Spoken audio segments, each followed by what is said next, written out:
$500,000 a year to $3+ million a year promoting the challenge. You may be thinking, well, you know, there's 850 people here, that's not that much. Really? How many 6- and 7-figure a year income earners has the company that you work for every day created in the last 3 years? Approximately. Round up. Because I can't think of any that have created 600 6- and 7-figure earners in the last 3 years, except for this one right here. That's a pretty cool thing. Here's the last piece of data for you. We've grown from January 2010 to June 2012. That's our last postings, as our numbers are part of a publicly traded company. We grew for 28 straight months, double-digit compounded growth every single month, with the exception of 2 months, December and December. Apparently not a lot of people trying to lose weight in December. But you should see January, I'll tell you that. Now, this whole time, the last 5 minutes, there's been 2 types of people in the room. There's a left brain thinker. Left brain thinker likes data, numbers, statistics, they like all that stuff, right? Where are my left brain thinkers at?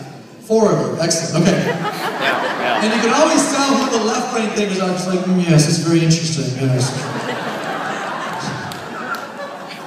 And then there's right brain thinkers, out of the box, creative, not really analytical. Where are my right brain thinkers at? By the way, for those of you guys that didn't raise your hand, what are you, a no brain thinker?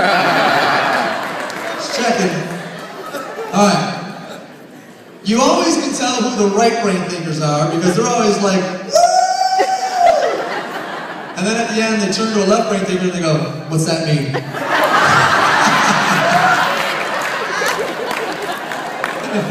The right brain thinkers the whole time are just going, can you just draw us a picture, please? So, I will draw you a picture, right brain thinkers. Here we go. I'm going to show you what the last 28 months look like. Every time you see my hand go like this, I want you to say another month of the year. January, February, March, April, May. And I'm going to move my hand quickly, so be ready. We're going to start with January, and we're going to go 28 months later to June. Here we go. 1, 2, 3, go. January, February, March, April, May, June, July, August, September, October, November, December, January, February, March, April, May, June, July, August, September, October, November, December, January, February, March, April, May, June. Okay, that right there is your picture. Now, I can tell right brain thinkers that you're going, dude, that's a graph, that's not a picture.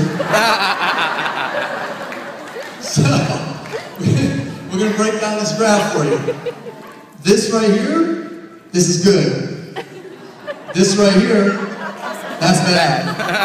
Hey, what's this right here? Good. What's this right here? Bad. Okay. Now, over the last couple of years, in the global economy, specifically North America, there's been different ups and downs for different marketplaces. US is different than Canada, Canada is different than the US.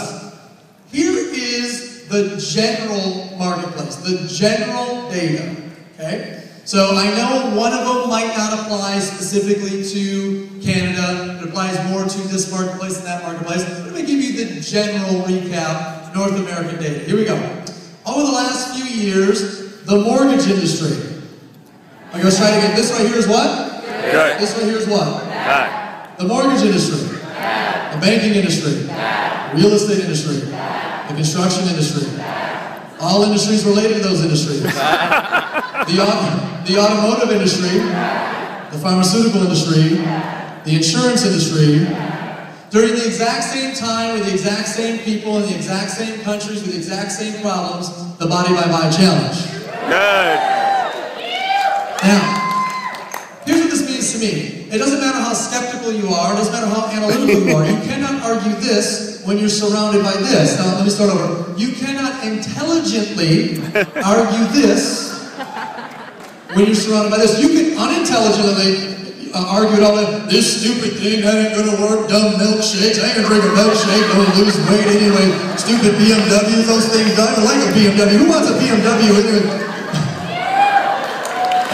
Because that's what you sound like while right? It doesn't make any sense. What you should be saying is, how do I become one of the next BMW qualifiers in the next 60 minutes? How do I help someone lose some of the next 10 million pounds? How do I help somebody get on the challenge in the next 20 seconds? How do I become one of those six-figure earners? Or how do I help take this company internationally? Because they're only in the US and Canada so far. Does anyone want to help us do that, by the way? So, if you're going to pick a possibility, you're going to take a shot, you're going to choose a vehicle, I would pick the one that's focused on the number one problem, that has the number one fastest growing solution, and the number one fastest growing business